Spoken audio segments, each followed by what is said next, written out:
नमस्कार, मैं हूं अर्चना पूरन सिंह और आज मैं आपको बंगाल की एक ऐसी प्रथा के बारे में बताऊंगी जिसका नाम है जोका।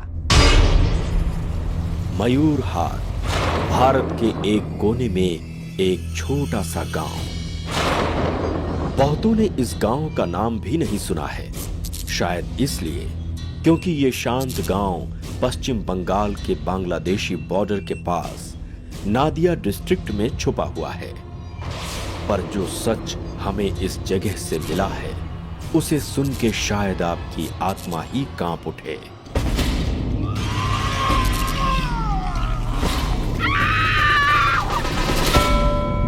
समाज पर इस कहानी का इतना गहरा असर है कि आज भी लोग इस बारे में सहमी आवाजों में ही बात करते हैं। इस कहानी की शुरुआत हुई थी बहुत साल पहले इस सड़क से जो मयूर हाट के बीच से निकलती है।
मैं कभी नहीं करूँगा सॉरी, मुझे छोड़ दो।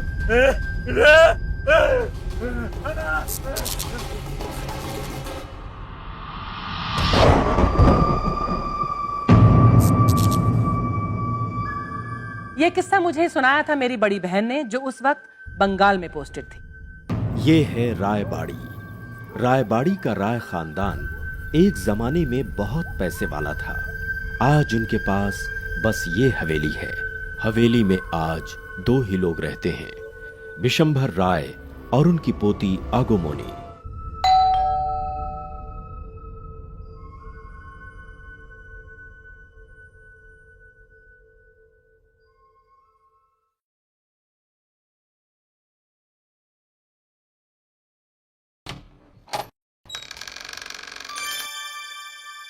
ये रायबरी है ना?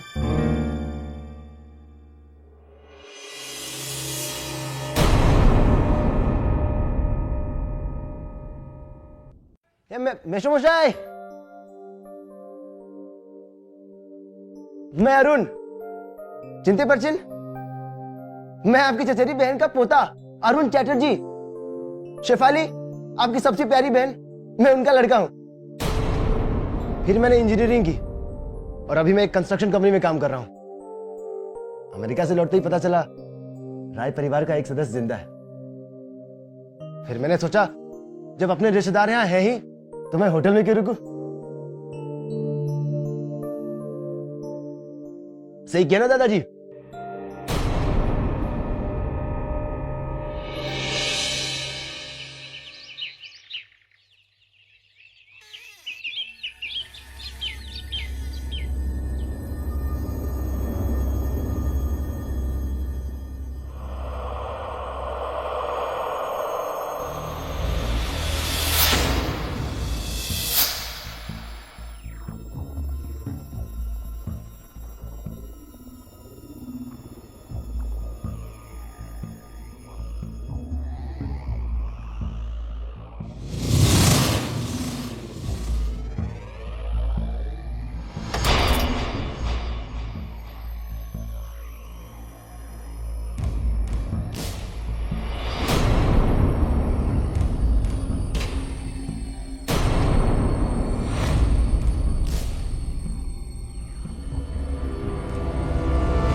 अरे डरो मत, इसमें डरने की क्या बात है।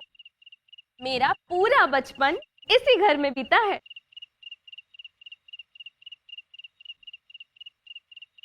तो बोले तो तुम भी सब जानो। वो खजाना, वो छुपा रास्ता, ऐसा कुछ है क्या यहाँ पे जैसे पुराने घरों में होता है? ना बाबा ना, यहाँ पे ऐसा कुछ भी नहीं है। ये कोई कहानी थोड़ी ना है।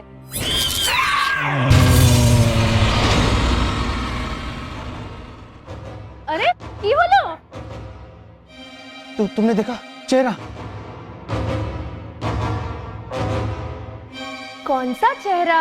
वहाँ कुछ भी नहीं है। क्या बोल रहे हो तुम? चला जा यहाँ से, चला जा।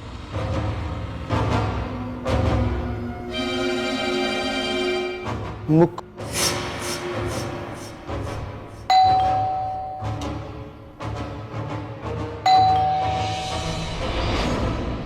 कमाल है कि विश्वंबर रॉय ने उससे ज्यादा कुछ नहीं पूछा, और तो और कुछ समय बाद उसका दोस्त भी वहां पहुंच जाता है। क्यों यार? दोस्त के साथ कुछ देर रुक जाता तो क्या हो जाता? नहीं यार, ठीक है, मैं तुझे आज घर दिखा देता हूँ। ये घर बिल्कुल महल जैसा है, महल ही है।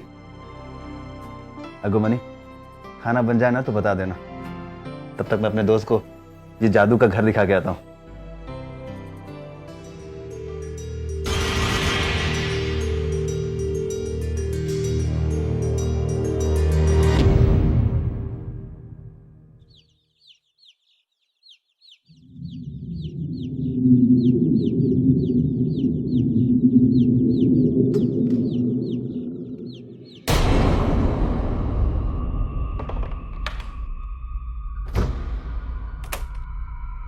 वाह, क्या एंटिक पीस है यार। क्या कारीगरी है। कम से कम 200 साल पुराना होगा। फॉरेन में बहुत भारी रेट उठाएगा। कितना? कम से कम 20 लाख, पर इससे ज्यादा दिला दूंगा गारंटी। 2 महीने से उसकी इंफॉर्मेशन निकाल रहा हूँ, फायदा तो होना चाहिए ना। कीमत तो अच्छी मिलनी चाहिए। तू चिंता मत कर, बाहर ऐसे बहुत से क्लाइंट हैं जो इस तरह की चीजों की अच्छी रेट देंगे। ठीक है, हमें इस काम को बहुत जल्दी अंजाम देना होगा। बुढ़े को इस बात की भनक नहीं लगनी चाहिए कि मेरा उसके साथ कोई रिश्ता नहीं है। अरुण, अरुण, अब इसे क्या चाहिए यार? तेरे प्यार में पड़ गई है शायद। संभाल लेना, जाके देख।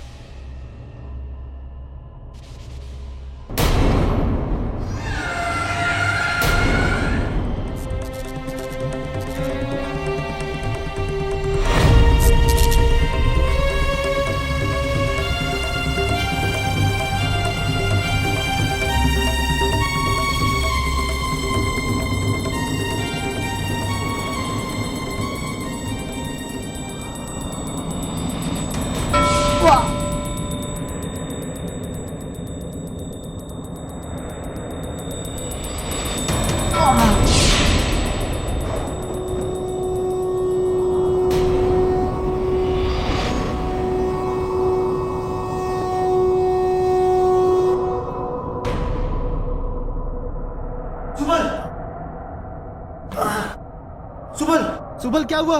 सुबल, चला जा यहाँ से, चला जा, नहीं तो दोनों में से कोई नहीं बचेगा। चला जा यहाँ से, कोई नहीं बचेगा।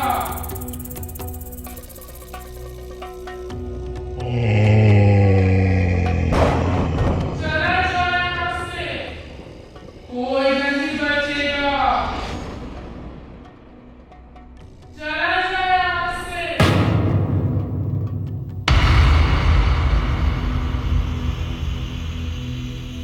वो क्या शक्ति है जो दिखाई नहीं देती, फिर भी उस मूर्ति की रक्षा करती है?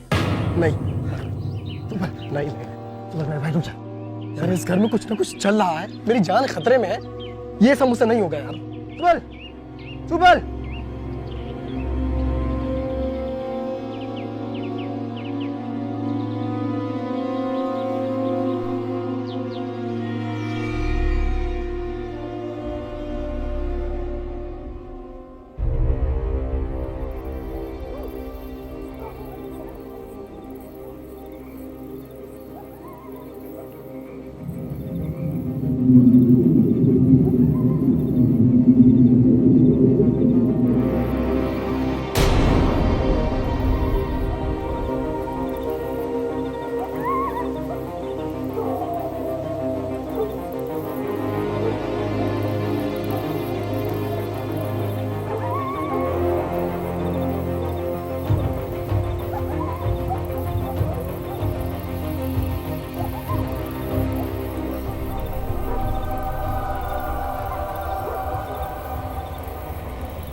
तुम बताओ, तुम यहाँ क्या कर रहे हो? ये सब क्या है? पूजा सालों से करती आ रही हूँ। पूजा? मंदिर तो वहाँ है, और इतनी रात को कौन सी पूजा कर रही हो? नहीं, ये भगवान की नहीं, ये रक्षक की पूजा है, जो सालों से हमारा और हमारे मंदिर की रक्षा करते आ रहे हैं। हर अमावस की रात यही साड़ी पहनकर मैं यहाँ पे आती हूँ और ये थाली यहाँ पे रख देती हूँ।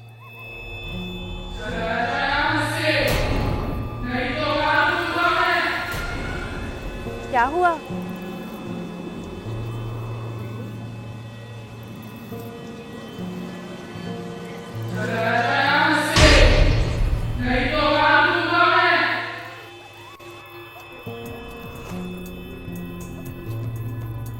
अरे क्या हो गया?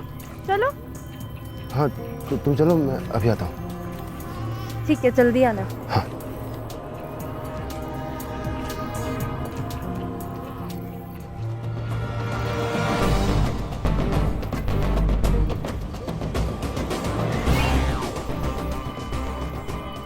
तू जो भी है यहीं पे है।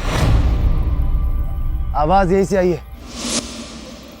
तेरा खेल खत्म हुआ, चल बाहर आ।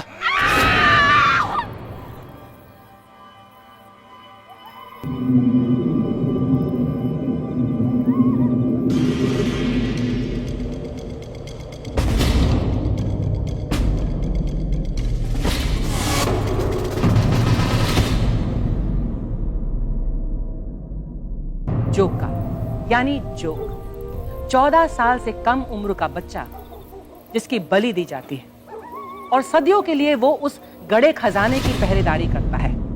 ये है जोका की प्रथा।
मैंने पता किया है, ऐसी बहुत सी मूर्तियों पर श्राप होता है। बहुत बार मंदिर की मूर्ति हटाने पर भी श्राप चढ़ता है।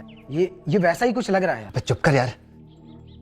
मैंने अगुमनी को उस मूर्ति को छूते हुए, साफ करते हुए, यहां तक कि मैंने मूर्ति को हटाते हुए भी देखा है।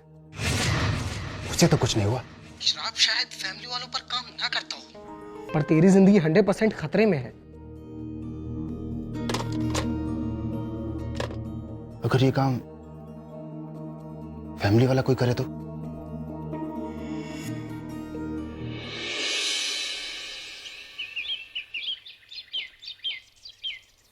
अगुमनी, वो मैंने तुम्हें ये बात बताई नहीं कि मैं उस रात मंदिर क्या करने गया था। असल में मैंने तुम्हें झूठ में रखा। मैं कोई फॉरेन रिटर्न इंजीनियर नहीं, मैं एक फोटोग्राफर हूँ। फोटोग्राफर को कोई भाव नहीं देता, इसलिए मिशो मोशाई को इम्प्रेस करने के लिए मैं ये इंजीनियर की एक्टिंग कर रहा था। मैं इंडिया के आर्ट पे एक प्रोजेक्ट कर रहा हूँ, इसीलिए मैं मूर्ति की फ़ोटो लेने गया था। और इससे पहले कि मैं फ़ोटो निकालता, ये एक्सीडेंट हो गया।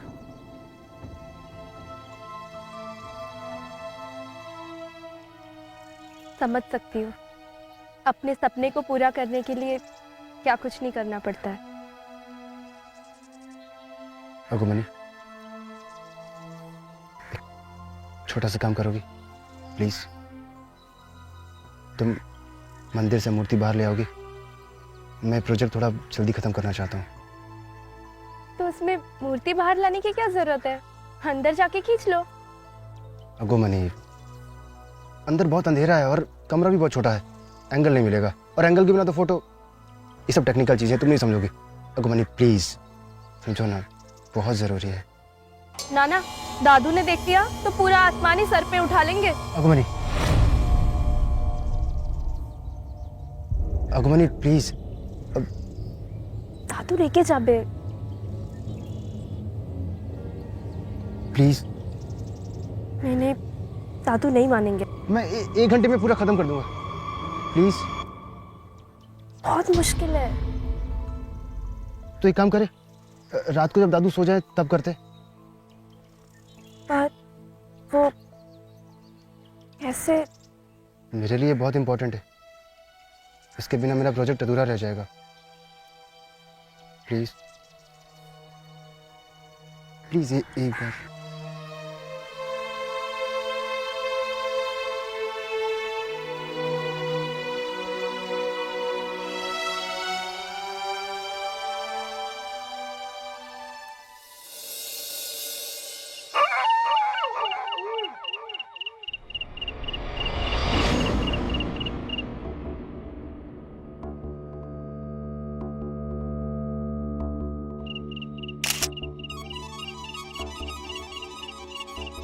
और कितना समय लगेगा? थोड़ा जल्दी करो ना। अरे यार देखो ना, लाइट नहीं मिल रही है। ऐसा करो ना, एक और लालटेन ले आओ ना, प्लीज प्लीज। हाँ, मैं लेके आती हूँ।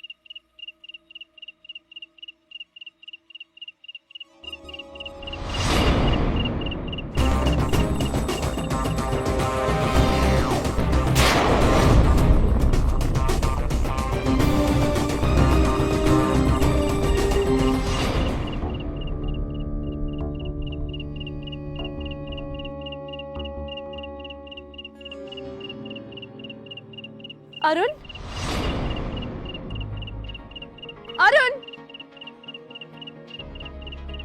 अरुण, अरुण, अरुण, अरुण, अरुण, अरुण।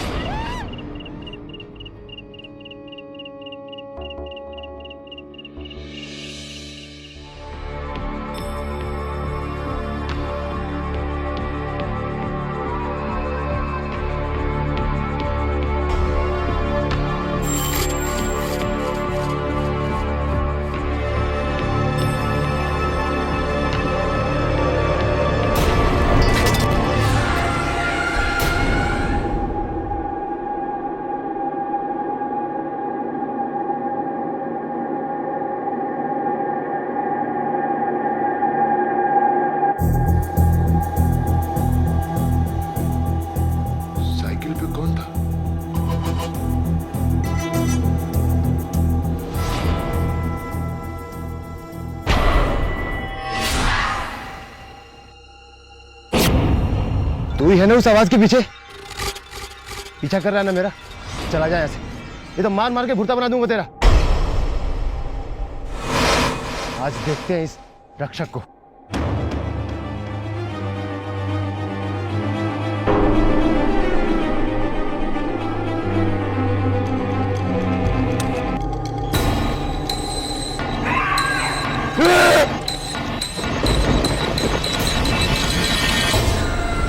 आज देखते हैं इस रक्षक को।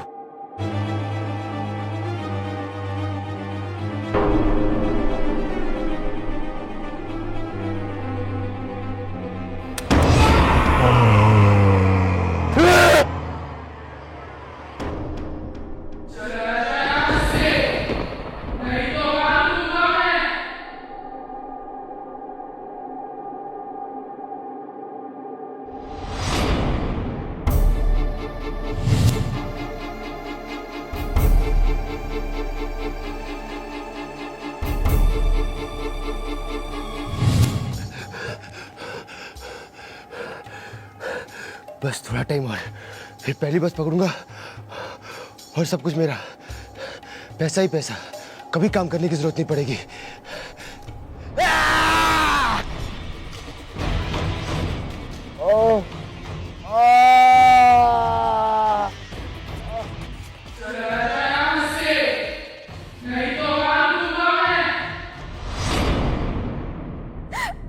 उस पर भरोसा कर कर मैंने बहुत बड़ी गलती कर दी दादू।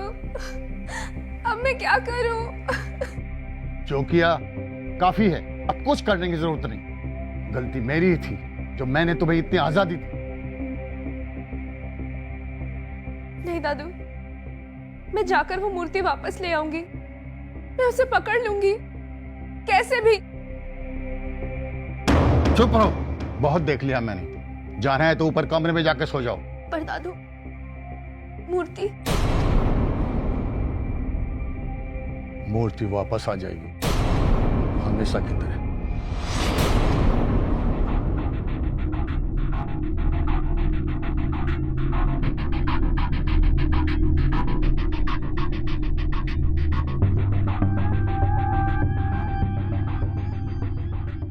पंडित जी, पंडित जी, पंडित जी मेरी मदद कीजिए।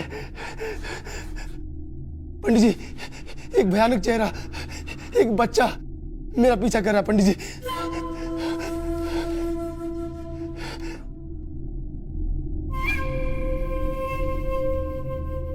बच्चा, भयंकर चेहरा।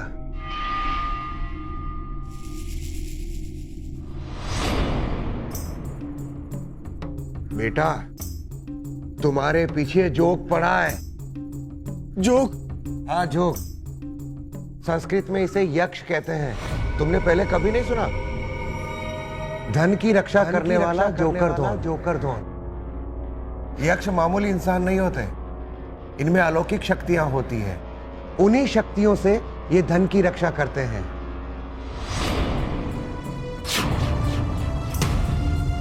सदियों पहले पुराने समय में जब तिजोरियां नहीं होती थी तो इंसान धन की रखवाली के लिए जोग बनाते थे। जोग बनाना आसान काम नहीं है, उच्च स्तर का काला जादू होता है। 14 साल से कम उम्र का छोटा बच्चा ही जोग बन पाता है।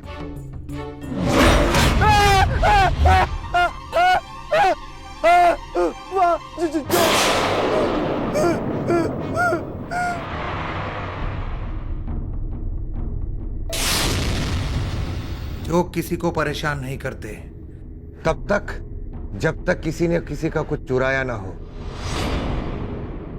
तुमने किसी का कुछ चुराया तो नहीं है?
सुमन, सुमन,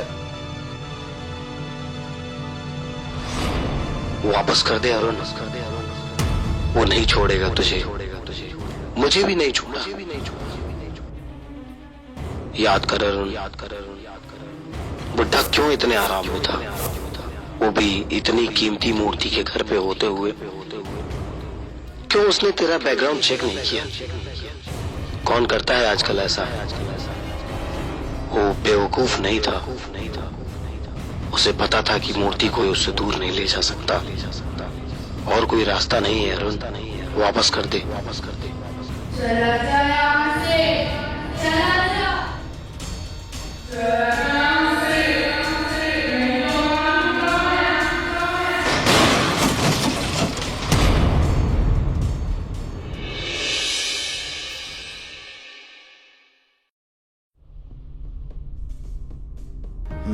मुझे माफ कर दो, मुझसे गलती हो गई, मुझे कर दो, मुझे माफ कर दो।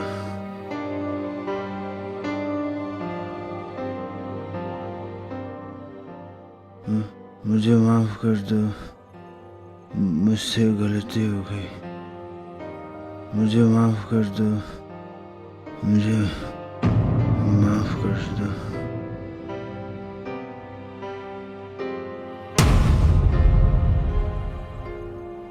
बाद में समझ में आया कि बिशंबर रॉय इतने आराम से क्यों बैठे हुए थे। जोक उनकी खानदानी कीमती मूर्ति की सदियों से रक्षा कर रहा था, और ये राज सिर्फ उन्हें ही पता था, उनकी भोली भाली भतीजी को भी नहीं पता था। वेस्ट बंगाल में जोखो एक इस प्रकार का यक्ष है जिसका उपयोग लोग अपने खजाने की रक्षा या अपनी प्रॉपर्टी की रक्षा करवाने में करते थे। कहा जाता है कुछ जिंदा इंसानों को एक प्रॉपर्टी के अंदर मार दिया जाता था और उनकी आत्माएं हमेशा के लिए वहां रहकर उस प्रॉपर्टी की रक्षा करती थी। अगर आप किसी के घर में घुसते हैं बिना परमिशन के, वो आदमी आपका नुकसान पहुंचा सकता है।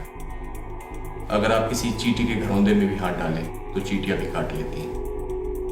आत्माएं भी अपनी प्रॉपर्टी की रक्षा कुछ इसी प्रकार से करती हैं। जोखों से बनाए गए पहरेदार समय के साथ साथ महाशक्तिशाली होते जाते हैं। जोखों जैसी शक्तियां आज भी अनेकों जगह मौजूद हैं, जो अनेकों खजानों की सुरक्षा के लिए तैनात की गई थी।